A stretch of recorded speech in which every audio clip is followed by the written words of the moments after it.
tu opinión acerca de esta campaña lanzada por Ciro Murayama y Lorenzo Córdoba directamente contra la austeridad del gobierno. Pues parece que estos señores están muy agarrados de la chichi de los privilegios y no están dispuestos a soltarla. Así es, y fíjate que como parte de esta campaña, tú sabes que durante las presidencias de Felipe Calderón y de Enrique Peña Nieto, se fue creando una red de, digamos, de colaboracionistas, por decirlo de manera más clara. Una red de colaboracionismo que se fue infiltrando en los famosos think tanks, es decir, los famosos organismos de cabildeo político en Estados Unidos, pero también que se fue incrustando poco a poco en medios de comunicación como The Washington Post, como en Univision, etcétera, etcétera. Bien, ya ayer hablábamos de cómo Lorenzo Córdoba se dispone a viajar a Washington para protagonizar su pataleo. Ahí en el Instituto de México, Lorenzo Córdoba va a quejarse de lo mucho que lo maltratan acá en México el presidente y que va a denunciar que el INE está enfrentando muchísimos desafíos, pero advierte también que no va a ser fácil alcanzar, no va a ser fácil, lo dice así, transigir. Ya desde antes de llegar a Washington lo está anunciando. Entonces, este va a ser el tono con el que va a llegar a Washington. Bien, como puedes darte cuenta, en las redes sociales ya hay gente que se está sumando, Pedro Ferriz de Con, y le echas un vistazo a latinos, ya Broso y Carlitos Loret de Mola ya también están trabajando en esta estrategia. Bueno, ¿qué es lo interesante de esta red que crearon desde hace tiempo? Gente que está vinculado a Claudia X González, Amparo Casar, toda esta gente que orbitaba en torno a Claudia X González. Hace aproximadamente 2 años se creó una unidad de opinión del Washington Post, una unidad de opinión que regenta, que administra un personaje que se llama Mael Vallejo, que tiene actualmente una columna en Milenio. Mael Vallejo durante mucho tiempo trabajó en medios como Animal Político, Más por Más, es decir, siempre orbitaba ahí en torno a las proximidades de Claudia X González. Hace 2 años lo designaron como el editor en español de la página de español para América Latina. Y uno de los primeros fichajes de Mael Vallejo fue Carlos Loret de Mola. Y yo recuerdo, claro, ¿te acuerdas cuando Carlos se va de Televisa y dice que el gobierno de López Obrador anda detrás de él? Pues lo acoge en su seno Mael Vallejo para que escriba para The Washington Post. ¿Qué es lo interesante de este proyecto del Washington Post en español? Uno, la unidad de español del Washington Post no depende de la dirección del Washington Post ni de la sección editorial del Washington Post. En pocas palabras, va por libre. Entonces, Mael Vallejo tiene autonomía absoluta de contratar, ofrecerles un espacio al Washington Post a aquellos periodistas, columnistas, analistas mexicanos y de otros países, ¿no? Pero fíjate la estrategia marcada por Mael Vallejo para evitar que Carlos Loret de Mola cayera en desgracia.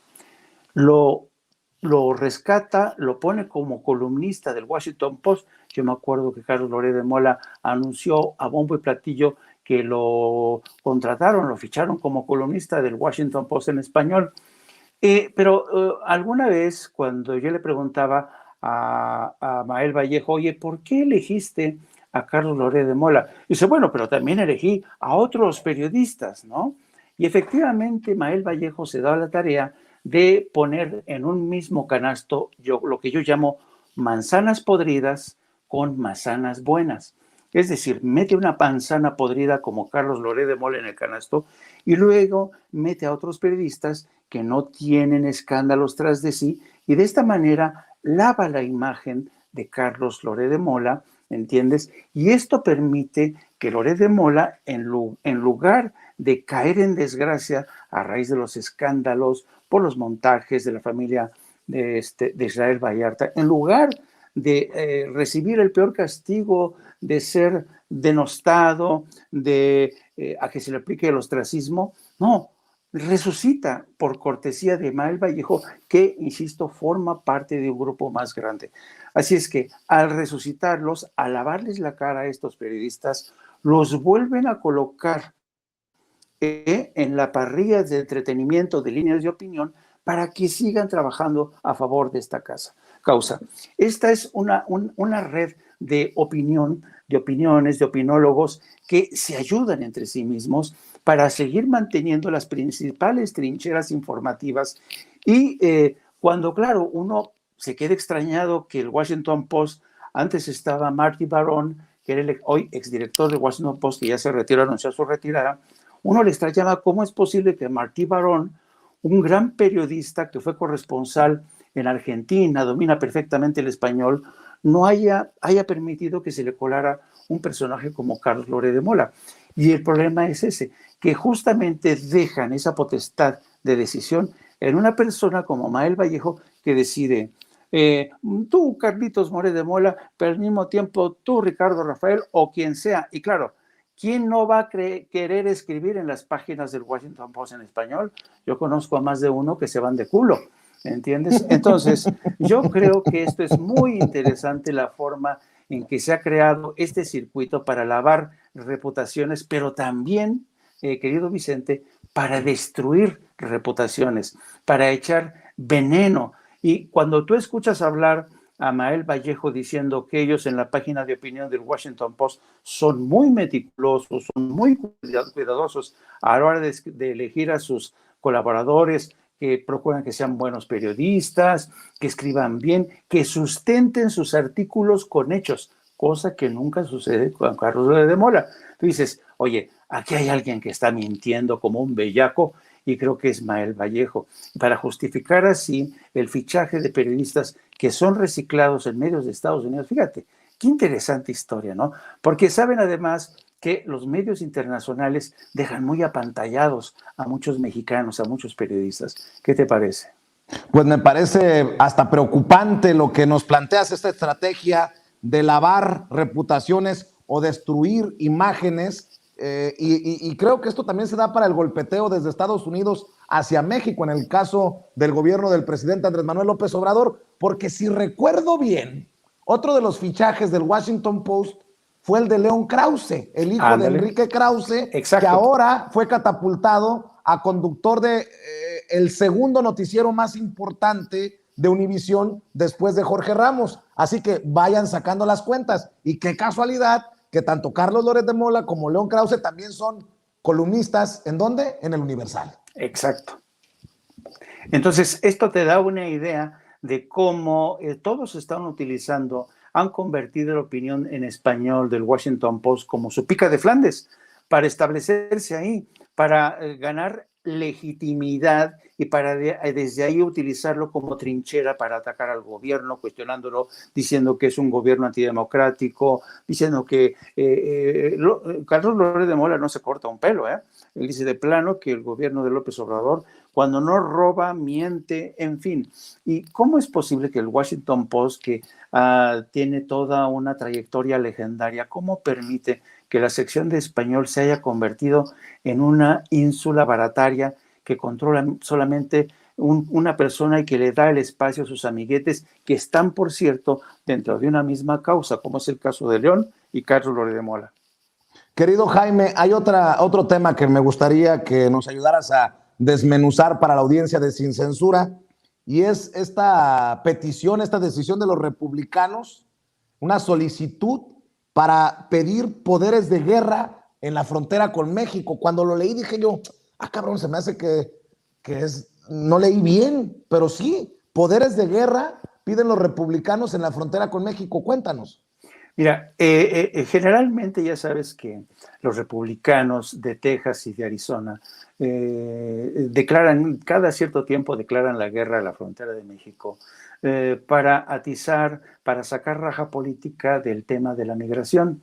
Y no podía ser la excepción. En esta ocasión, el gobernador de Arizona se ha juntado con un grupo de legisladores republicanos para decirles, oigan, tenemos que declarar la guerra porque están llegando muchos migrantes, nos están invadiendo, tenemos que hacer algo ante esta invasión. Y apenas hace un mes o 2 meses, el gobernador de Texas, Greg Abbott, hacía también lo mismo y anunciaba que Texas iba a seguir construyendo el muro que ideó, con el que soñó Donald Trump. Entonces, esto te da la medida de cómo siempre los republicanos, cuando hay elecciones de medio término a la vuelta de la esquina, invocan poderes de guerra, piden que se envíe la Guardia Nacional. ¿Y sabes qué es lo que pasa una vez que invocan poderes de guerra o que piden que se apliquen leyes más estrictas o que se envíen a la Guardia Nacional? La gente que intenta cruzar la frontera, el número de muertos que intentan cruzar la frontera se dispara. Porque la gente, claro, hay gente que está desesperada, entonces busca rutas más peligrosas en el desierto de Arizona. Entonces, estos programas que vienen desde el 1994, cuando la famosa Operación Guardián que ideó Bill Clinton, y luego cuando los atentados del 2001, igual, que más programa, más bardas, y mira para lo que sirvieron los muros, para nada, no han servido para nada. Y los únicos que se han beneficiado son los cárteles de la droga, que han conseguido que se aumenten sus productos, han conseguido también meterse en el negocio del tráfico de personas y le han hecho la vida más miserable a la gente que vive en la franja fronteriza. Pero esto te da una idea del carácter tan miserable del Partido Republicano y que está pensando justamente en las elecciones de medio término. Y saben que el tema migratorio sigue siendo el talón de Aquiles en muchos sentidos de la administración Biden. Así es que yo sé que suena exagerado, pero ya sabes que a los republicanos abusan de la hipérbole, de la exageración, cuando se trata de llamar la atención en tiempos de elecciones. Para cerrar, Jaime, ¿cómo ves este llamado del presidente Andrés Manuel López Obrador a los capitales mexicanos para que se mexicanice Banamex ante el anuncio de Citi que lo pone a la venta? Reconoce a Ricardo Salinas Pliego, habla de Carlos Slim con Inbursa, habla de Hank con Banorte, habla de empresarios regiomontanos. Pues me llamó la atención que se mexicanice Banamex nuevamente, propone el presidente Andrés Manuel López Obrador.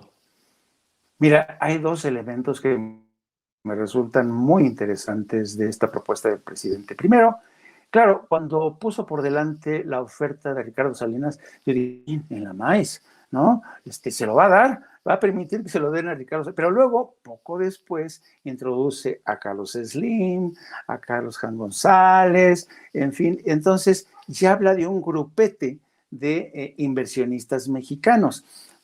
Conforme aterrizó esta idea de los inversionistas mexicanos, me gustó más la idea y te voy a decir por qué.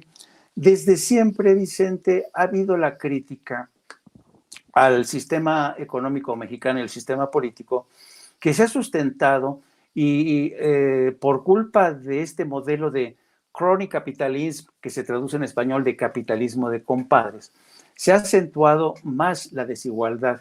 Entonces, ¿para qué seguir creando multimillonarios como Carlos Slim? ¿Para qué seguir creando? No, que mejor se cree una suerte de grupete que funcione como una especie de cooperativa, yo no sé, pero no me gustaría que quedara en un solo hombre. Y por eso la idea de grupo de inversionistas mexicanos me cautivó porque ya no le podría lanzar al presidente la acusación de que, oye, a ver, señor presidente, usted llegó con el afán de cambiar las cosas estructuralmente, pero lo que está haciendo al entregarle un banco a otra persona, que es otro millonario, lo que usted está reproduciendo es una vez más el modelo del capitalismo de compadres, ¿no? Entonces, por otro lado, la mexicanización. Es bueno que se quede en México, ¿no? Y mientras más le entren, mucho mejor. Entonces, yo creo que es una buena idea. Vamos a ver cómo la aterrizan, pero en principio a mí me convence la idea. Mira, mientras sean mexicanos y además, mientras no se les ocurra abandonar, como hizo Citicorp, a la clase media o a la gente de pie, para mí va a estar bien. Y ojalá que también eso venga acompañado de un ejemplo a seguir, que paguen lo que corresponde de impuestos a México, así sea Salinas Pliego, así sea Slim, así sea Hank, así sea el que me lo pongan. Y eso va a demostrar que las cosas ya no son las mismas en este gobierno de la Cuarta Transformación en comparación a gobiernos anteriores. Coincido completamente contigo. Gracias, Jaime. Oye, Jaime, pues yo estoy comprometido con que la audiencia de Sin Censura respalde tus proyectos independientes, además, obviamente, de la Jornada Sin Fronteras, en donde sigues siendo editor, pero en los proyectos independientes, en tu canal de YouTube, en tus redes sociales, ¿cómo te respalda la gente? ¿En dónde te encuentra? Miren, nos pueden encontrar busquen No Apto para Cínicos, por favor, suscríbanse, denle el botoncito de suscribirse, la campanita. Dentro de poco vamos a anunciar a ver si encontramos una fórmula de cómo monetizar mejor. Y también nos pueden seguir a través de nuestras redes sociales en @Jaime Fíjense que Vicente, que por fortuna se han ido sumándose más suscriptores, eso me da mucho gusto, y porque la verdad yo creo que espacios como el tuyo, como el mío y de otros colegas merecen la pena que se les dé una oportunidad, así es que apúntense en No Apto para Cínicos. Gracias, mi querido Jaime, y claro que sí estamos comprometidos. No Apto para Cínicos en YouTube, y busque a Jaime en Twitter, en redes sociales. Te mando un abrazo, maestro. Chao. Buenas noches. Buenas noches. Gracias, nos vemos mañana, si Dios lo permite. Jaime Hernández, editor de La Jornada Sin Fronteras, hablando con nosotros sin censura.